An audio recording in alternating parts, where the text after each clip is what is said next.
Good evening, guys. Welcome back to another show. And I'm John. And tonight it's going to be something different, I need. It's not talking about Newcastle United, it's talking about Bristol City. And they sacked Dean Holden last night after a 2-0 beat off Reading. And they're having a tough time in the moment in time. So if you like my videos, could you please like and subscribe to me and send any comments down the sections down below. I've got Dell, Bristol City supporter. Dell, good evening, mate. Evening, John. Thanks for having me on. That sounds. I mean, I just thought, you know what?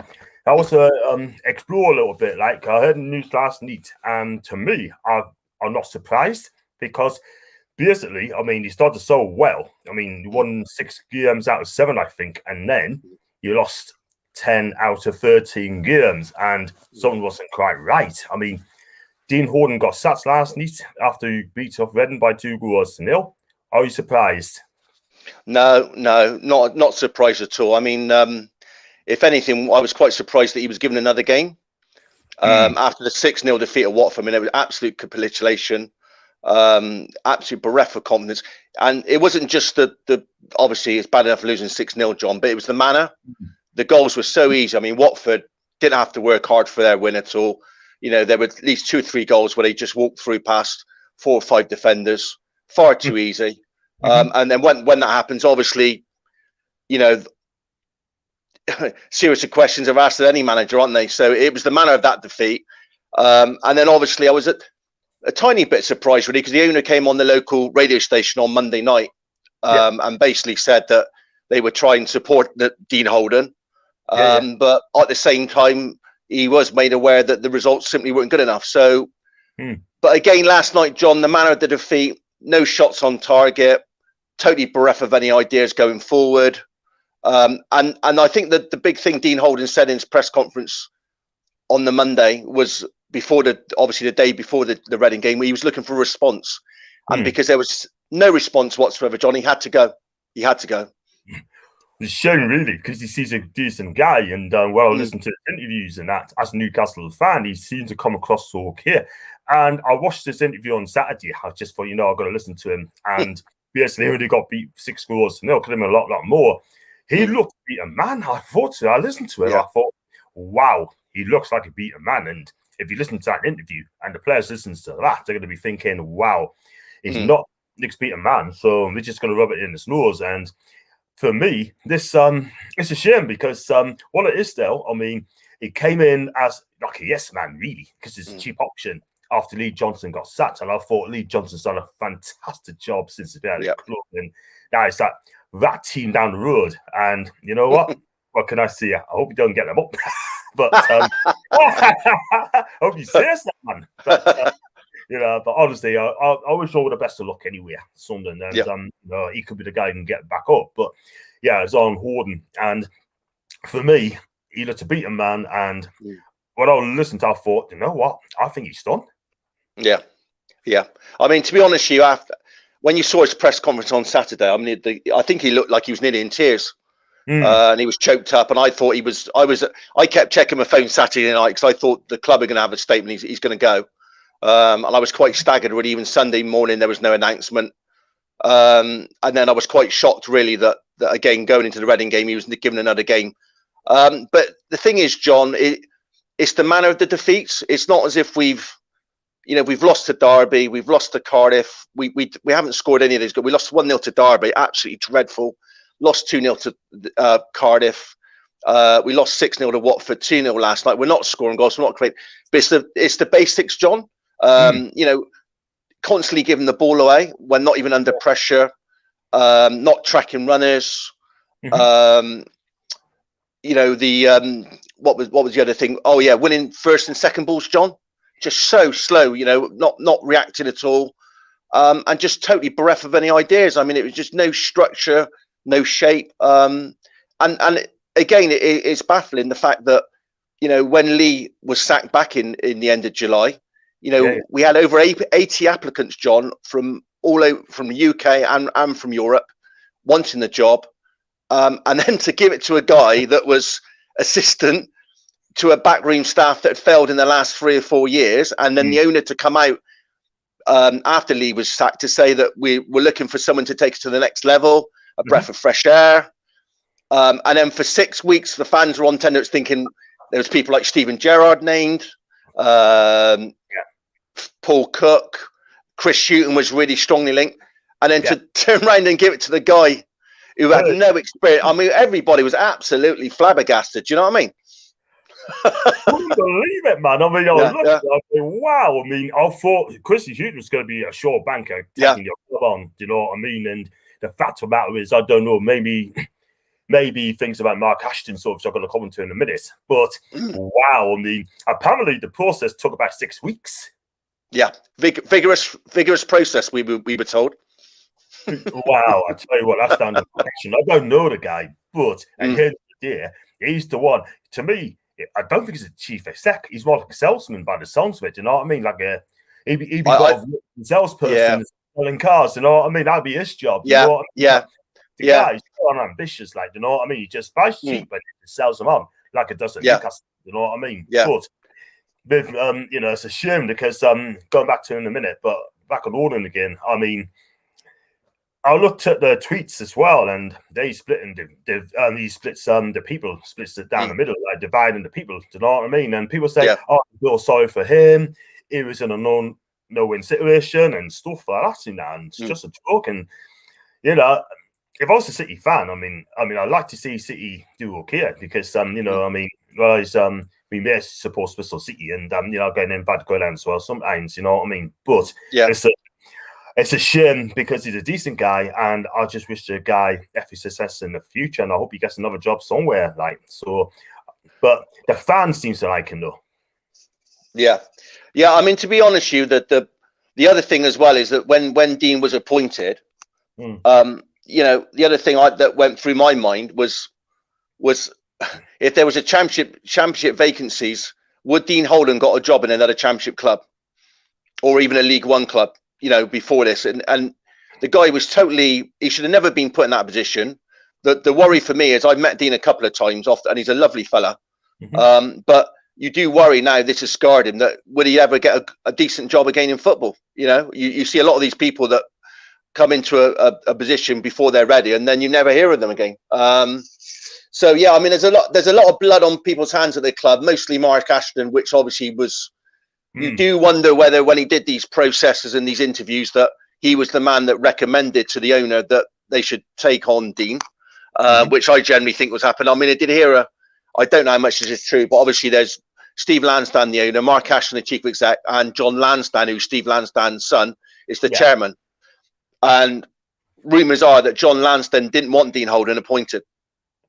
He didn't. And when the funny thing is, when Dean was announced alongside these new two assistant coaches, Paul Simpson and Keith Downing at Ashton Gate back in August, John Lansdowne was interviewed and he did not look convinced at all in what he was saying. Do you know what I mean? He was saying something, but he wasn't believing in what he was saying.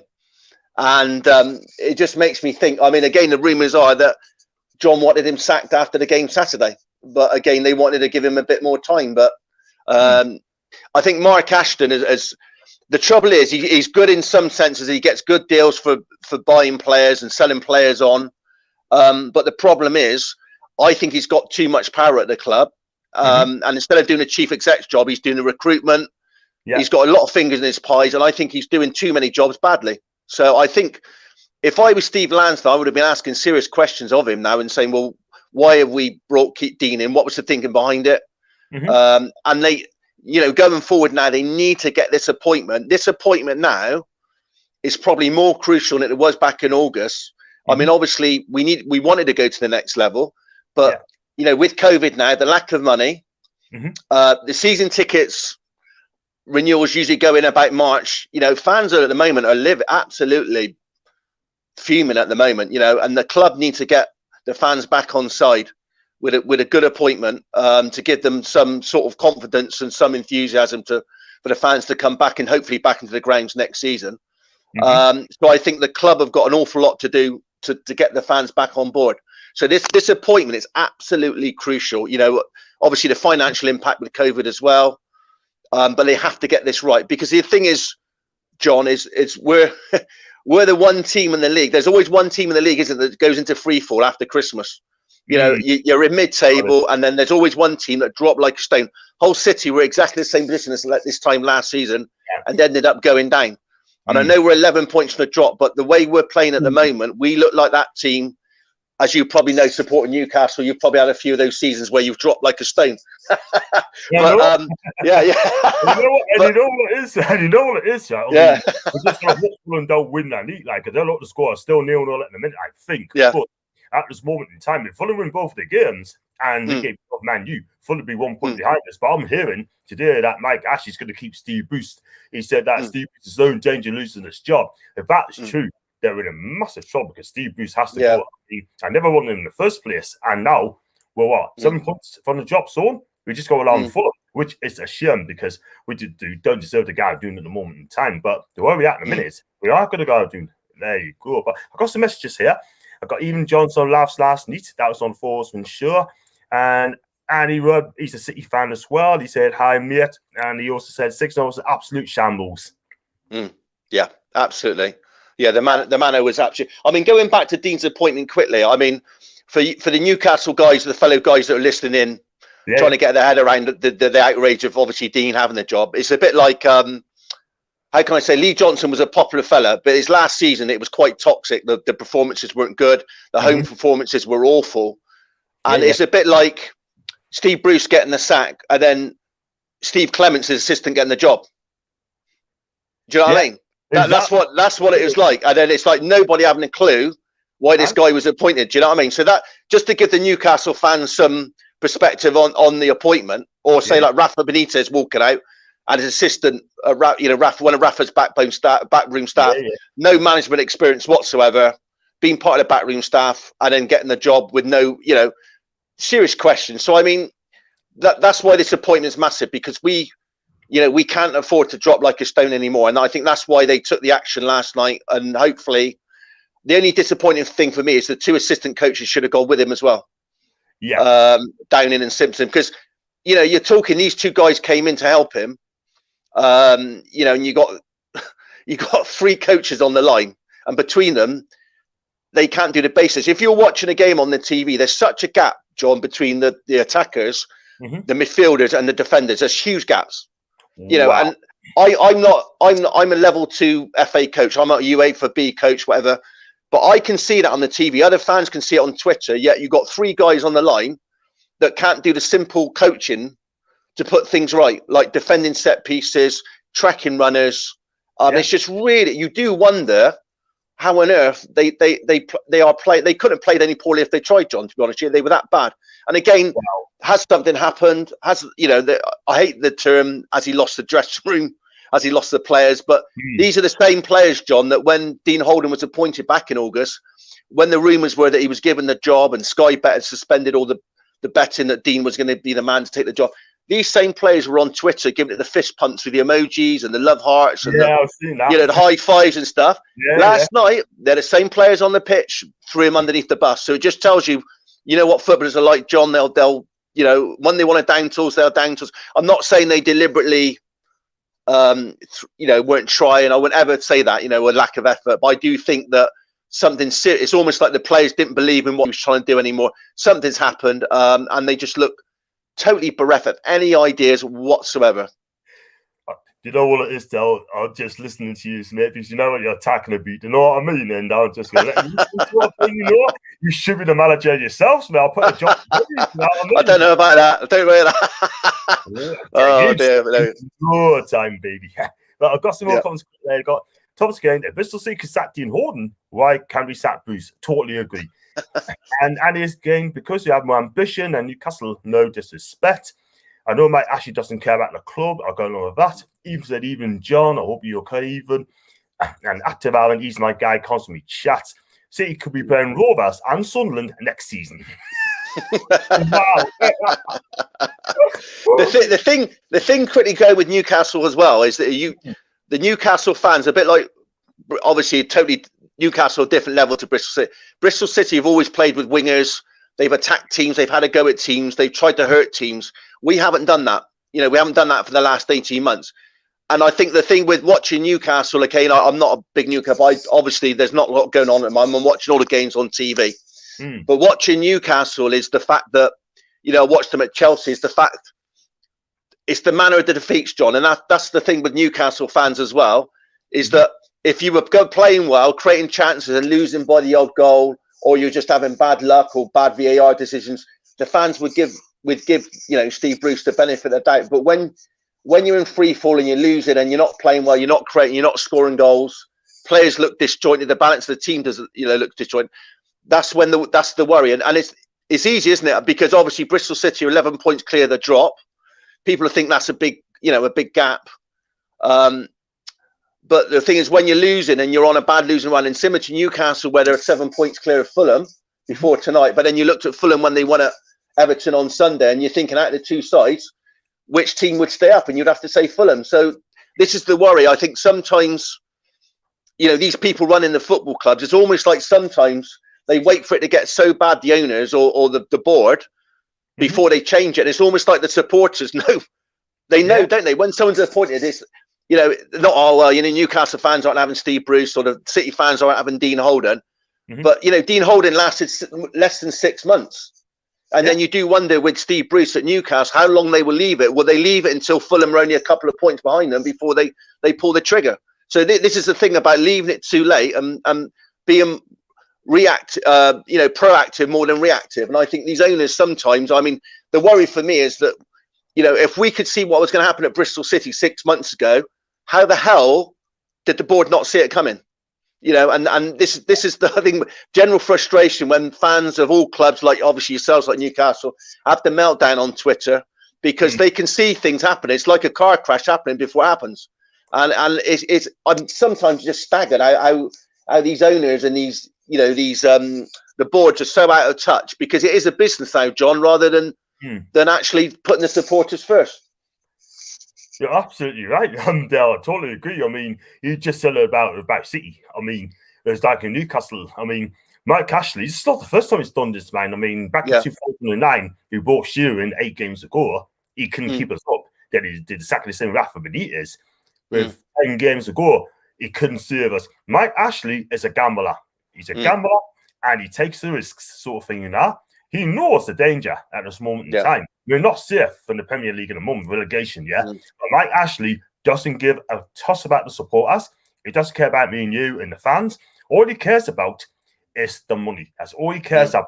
He's happy finishing 17th place to stay in the Premier League. Any Newcastle fans on me chat will back us up on this one as well, mind. But at the end of the day, Ashley only cares about 17th.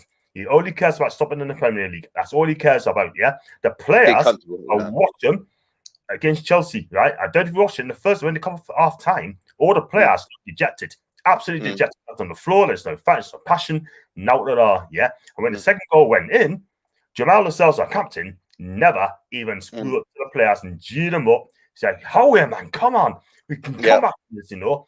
Not one player looked up the sky. They all looked on the floor, just losing their heats. The lot. And Jamal Lascelles, our club captain, right, just didn't do enough at all whatsoever. And you know what it is, though? I'm very, very worried about Newcastle at this moment in time. Just read this message quickly. Hey, John Joe. He keeps because Joe Linton, because he's on this agent. I don't know why. And he says, blowfish.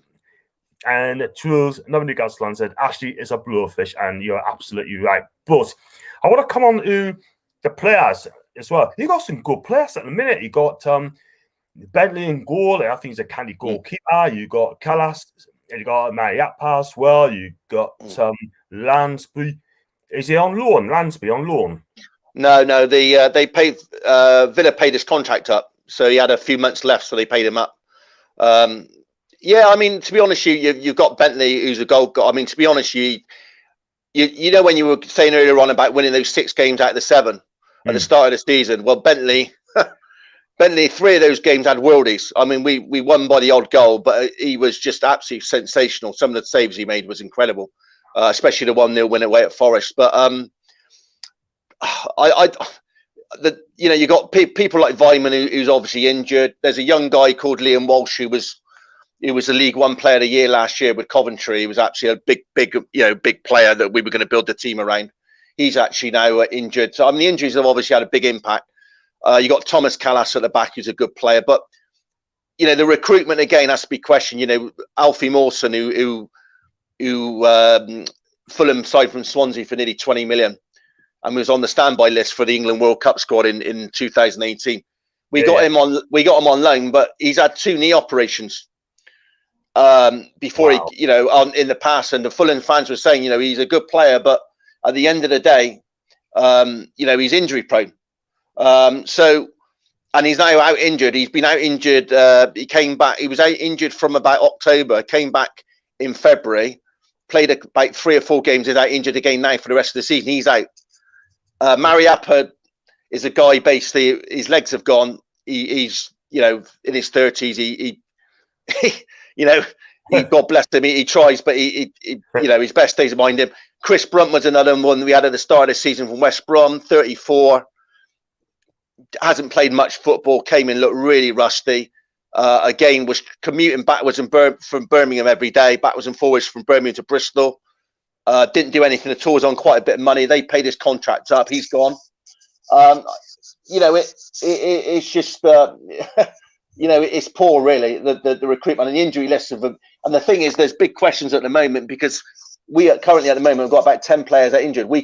Our team at the moment, if you put the 10 players down on paper, are probably better than the 11 players that were put out on the pitch.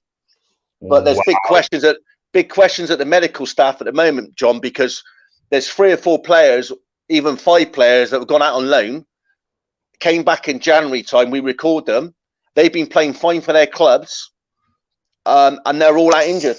They come back hamstrings. Some of them first training session. Some have been back for a week, 2 weeks. One had a bad, did his back. Another one pulled his hamstring in training. I mean, it's just horrific. So, I mean, that's the other issue for the fan base with Mark Ashton is this new guy that was in head of physio, sports science that Mark Ashton brought in from a previous club that Mark Ashton was with. I think it was Watford.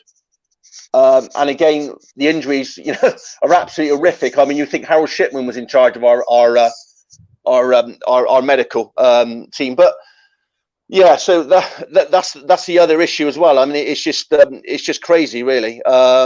Oh man! But then you look at the players that we've sold in the past: Brownhill, Burnley, Adam Webster, Brighton, Josh Bryce, Josh Brown, Bobby Reid, obviously Bobby Dirkova Reid, you know, up at Fulham, Joe Bryant. There's a lot of players that we've sold for big money, and the thing is, we've replaced these players. Say we have a budget of 20 million, which isn't a big, you know, obviously totally different to Newcastle, or say 25 minutes. Instead of going out and getting maybe 3 or even 2 players for £10 million each, or 3 players for £8 or £9 million each, which is big money in the Championship. It is. You know, we'll go out and do a scattergun approach where we'll buy 7, 8 players for 2 million or 2.5, or there'll be young up and coming players from League One, and it just hasn't worked. It just happened because the whole philosophy of Bristol City is we buy young players, upcoming players, we develop them, and then we sell them on for a profit, try and make the club self-sustainable, and then try to get the Premier League that way. Well, every time we take 2 steps forward, we go 3 steps back because we leave. It's like having the best players ripped out your team. 3 years ago, we went head-to-head with Man United, knocked them out of the cup, you know, gave Man City better games in the 2-legged semi-final of the League Cup than what most Premier League clubs did. And now we're struggling. We can't even look like we're scoring a goal, John. So we've gone back absolutely. All the good work that Lee Johnson has done in the last 3 years, you know, you wouldn't recognise us now. And the worry is now, how long will that take us to go back to that level? So, yeah. Wow. I tell you what, there's something right at the club in a minute, and the physical, the injury side, the physical side sort of thing, if you know what I mean. And that needs to be sorted out very, very quickly, because if it doesn't, then unfortunately you could be in huge, huge trouble. We're going on the transfer policy as well. It doesn't look great. I mean, I have to agree with you. I mean, you've got to buy quality. It's no good buying League One players for cheap money and never the Championship sort of thing. Do you know what I mean? You're taking a gamble there. So you need to buy quality. You might get in Premiership quality sort of thing. Like, we've got Elliot Anderson plays for Newcastle, and he's a young lad. I think he'd be fantastic for you on the season-long loan next season. Do you know what I mean? And it's a shame, man, because you've got your club. It's absolutely fantastic. It's got potential to get in the Premier League. It's Premier League ready. You've got a massive stand, a new stand there, right? Oh, yeah. I mean, It's you know, all the infrastructure's there. We've got the new training ground which has been built, which is absolutely fantastic. It's Premier League quality. They've just literally finished it. It's on Phelan, literally about 10 minutes away from the Bristol City, you know, the ground, Ashton Gate. So it's a state-of-the-art training ground, absolutely fantastic. It's got the you know, 4 pitches. One of them's a floodlit with a stand where the under-23s can play their game. So the whole thinking behind it is the under-23s and the academy players train with the first team, which all under one roof, which Liverpool used to do years ago at Melwood. So I mean, they've got that. You know, there's a lot of good things. The under-23s, we've got a lot of good young players coming through. There's one guy I should swear on here as well. There's a young guy who went on loan to your rivals on the other side, Sunderland. He went on loan there. Anton Semenyo is a really good player. Chelsea were looking at him. We've got a lot of good young players coming through. But just going back, I do want to give Newcastle fans a little bit of a taste here, because the Bristol City fans obviously know this as well, documented. But when the January transfer window came, and the last one that just went in, we before then, about October time, we had a young lad called Jay Da Silva, who's England under-21 left back, very good player. Bought him from Chelsea, excellent, outstanding. Had a really bad injury, basically out now. Probably won't be back till about April, May. So we had another guy called Tommy Rowe, who was a left back, who was filling in, did a good job. Yeah. Well, we record back in Canada. We called 2 left backs, one from Portsmouth and one from Newport. So you're talking one from League One, one from League Two. 2 of our guys are out on loan, 2 young players, totally untried in the Championship, came back as cover for Tommy Rowe. Those 2 guys were the 2 guys I told you about who got injured within a couple of weeks to coming back. Tommy Rowe then got injured against Derby County about 4 weeks ago. So we got at the club, John, at the moment, we got no current natural left-footer defender at the whole of the club. So their answer was to play Mariappa, who's a right back, who's coming to the end of his career at left back, right? So you can imagine that. So we played Brentford the other week, and I swear to God, John, I've never seen anything like it. A ball came to him with no simple pass, and twice, within a space of 10 minutes, he side-footed the ball out of touch with no one anywhere near him. Oh. You know, this is how mad it is. We've got no one who a natural left footer, and the fans have said we're bound to go in and bring a left back in to help us, you know, to get to the end of the season. So at the moment we've got 4 left backs out injured, but we didn't get a left back. We went and got Lansbury from Villa. It was another centre midfielder which we're actually overloaded with. So this is what I'm on about, the scattergun recruitment policy, which is an absolute madness. So last night we had a right back playing at left back as a wing back. So he hasn't got left foot either, so he has to keep coming back on his right. It's just basic planning and organisation, John, and recruitment. And then you wonder why the fans go absolutely mental. You know, you're thinking, even if there was a decent player, there's a guy called Neil Taylor, the ex-Wales international guy who's at Villa. Yeah. He sat there, he's got splinters at his backside at the moment. And someone like him with a bit of experience. But apparently they won't pay the money to get someone in short term to the end of the season. But these are the small things that make the difference, John, where we could keep free falling down the league. And teams are looking at us at that left back. And Mick McCarthy, who's just gone to Cardiff, done a terrific job. They were struggling. They're now up to, I think they're about a point off the playoffs. Big Mick's done a fantastic job. I think they've won 4 out of the last 5. But he said in a press conference the other week when we lost 2-0 at home to Cardiff, and he said, we knew they had a problem at the left back era. He went to the Brentford game, the midweek game before they played us on the Saturday. And all their attacks, both goals, came down our left. So that just shows you every team they're going to be playing now between now and the end of the season are going to target our left back area. So it's just absolute, John, it's madness. Absolutely, you couldn't make it up. So you do wonder, you know, who on earth is making these decisions at the top? So Newcastle fans, you think you got it bad? Try and be a Bristol City supporter. There you go. Wow. We've got a lot of bad ones at Newcastle in the middle, like Emil. The worst right back I've seen in years. Joe Litton, terrible man. I've got these comments here. I've got Ryan, I eat lads. I'm fine. How are you doing over you? Okay. Dan Tate talks to me chat. Nurses on loan at Warsaw and came back injured already. He'll be back 2 to 3 weeks' time. And I've got True says Dave said John on the rest, and you two's my mate. And Dan again, there are 3 options: Manning, Penson, Cunningham. All that's decided not to spend. Not MA's fault this time. Wow. And I'll tell you what as well, but I've got a comment. I've got to do that really quick in a minute because I've got another show 7:30. But I mean, first of all, I want to talk about Who's going to take over Newcastle? So who's going to take over? I saw some of the comments tonight from Newcastle fans saying that we could have Steve Bruce, but there we go. Yeah, I think we're past that. We're past that one. Yeah. But he's very good. I mean, he gets teams up, man. He takes teams up. Yeah. You're going to pass on that one, yeah? Yeah. Well, one of my friends went to the Villa game where they chucked a load of cabbages at him. So yeah. Wow. Wow. Well, at least we tried on Steve Bruce, haven't we? So obviously not him, but who would you take? Who's going to come over? I mean, I'm looking at Eddie Howe. I've heard Thomas Frank's name's been mentioned as well, but he ain't going to come. No. I think that the fans, I think, are split between Eddie Howe and Paul Cook. I think Eddie Howe, obviously, he's got a young family. He's 2 hours away from Bournemouth. He needs a new project. Would he come back down to the Championship after leaving the Premier League?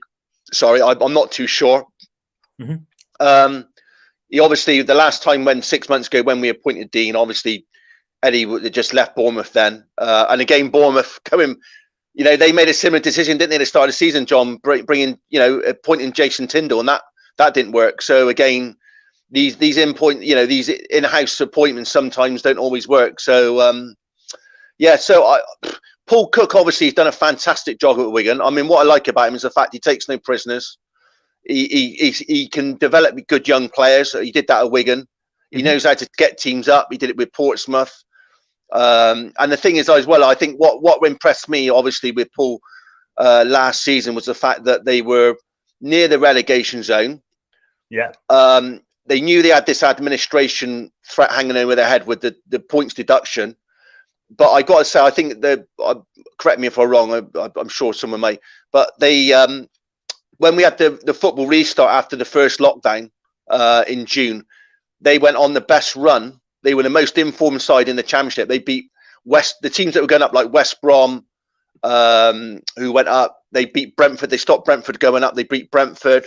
Yeah. Who's the other team they stopped going up? They beat the other. I think they beat Fulham.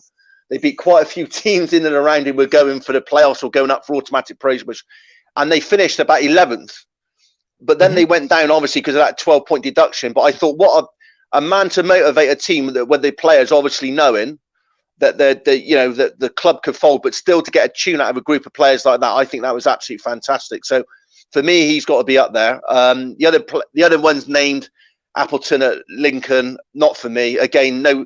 The Champions is a really ruthless league. Saturday, Tuesday. He's got no experience of the Championship. Again, we can't go back to someone that up and coming.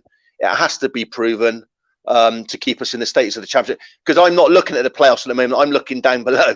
The teams below us, because there's teams like Derby who are on good runs. Yeah. I think we've got to go for someone experienced. I think Paul Cook would be ideal. Another one named is Nigel Pearson. Again, he's quite confrontational.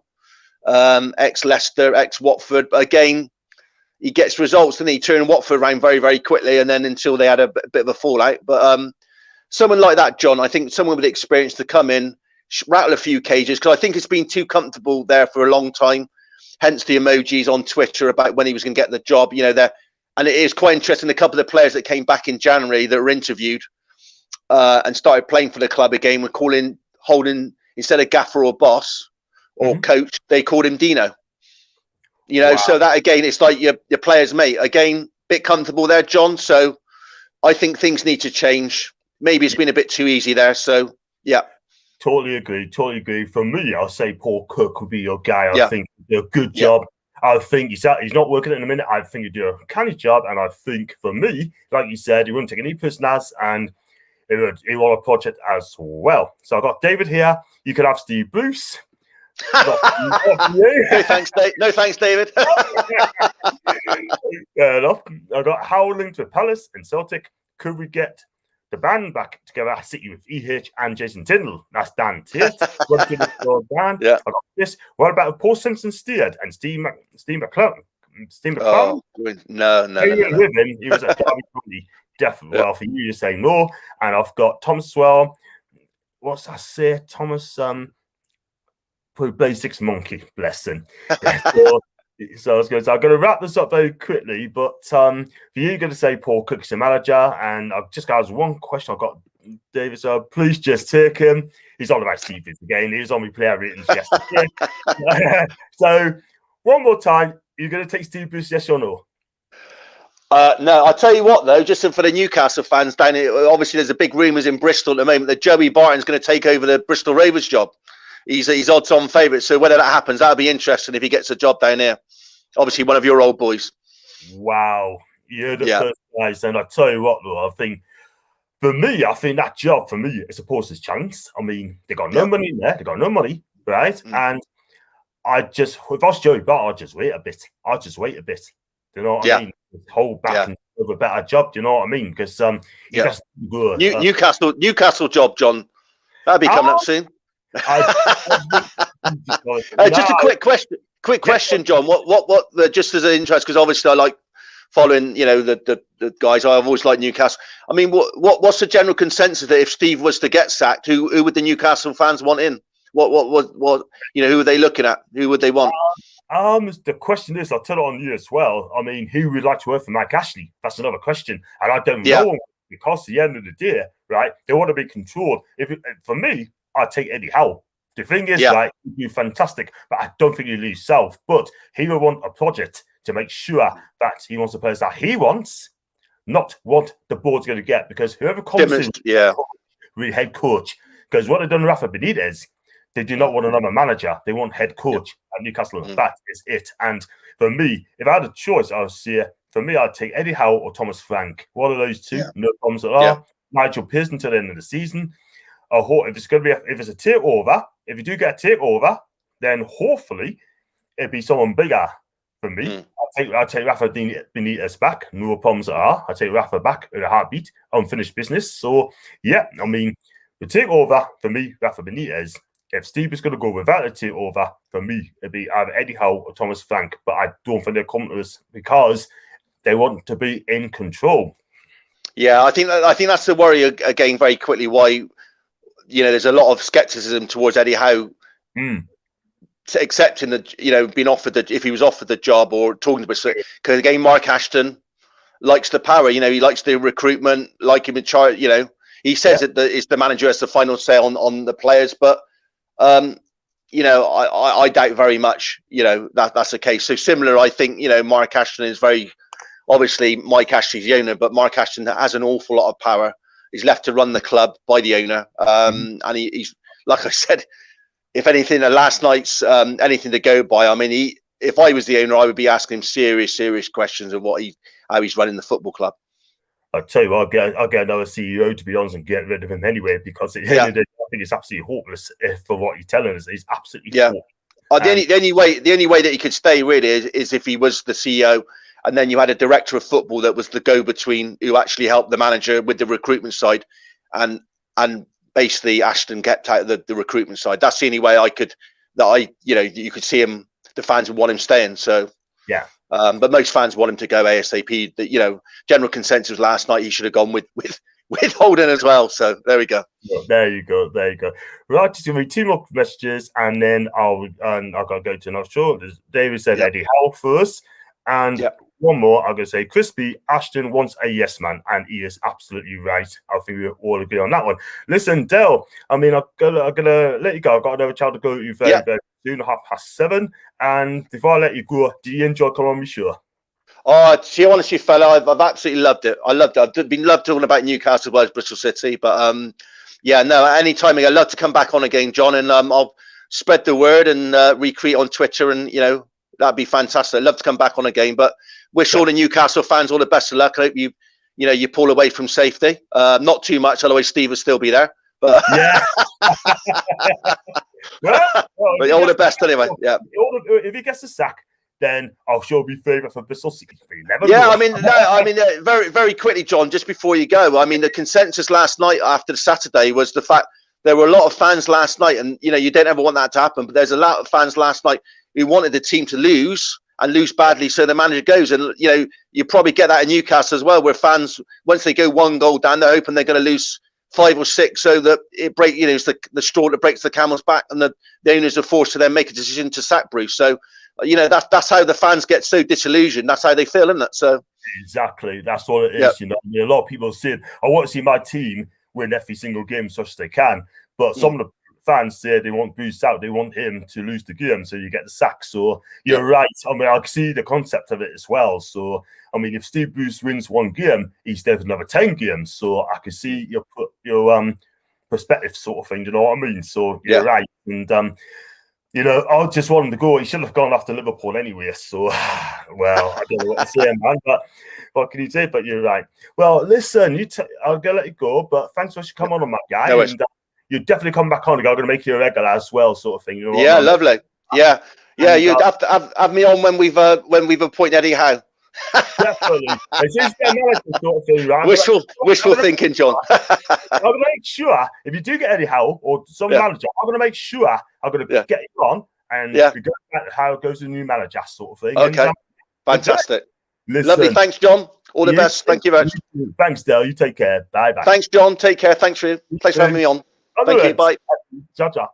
That was Dale there, but he's a fantastic guy, isn't he? Listen, I mean, thanks so much for joining us, guys. If you do like the video, please stick a like on it and please subscribe if you are new. And listen, I mean, let's hope he gets a decent manager because Bristol City deserves someone better, sort of thing. Do you know what I mean? They deserve a decent manager. That club should be in the Premier League. But listen, I'm going to get myself away. I'm on the next show, 7:30. So please join us for that with Claire Williams, a Manchester United fan. And until then, guys, thanks so much for coming and take care. Bye-bye.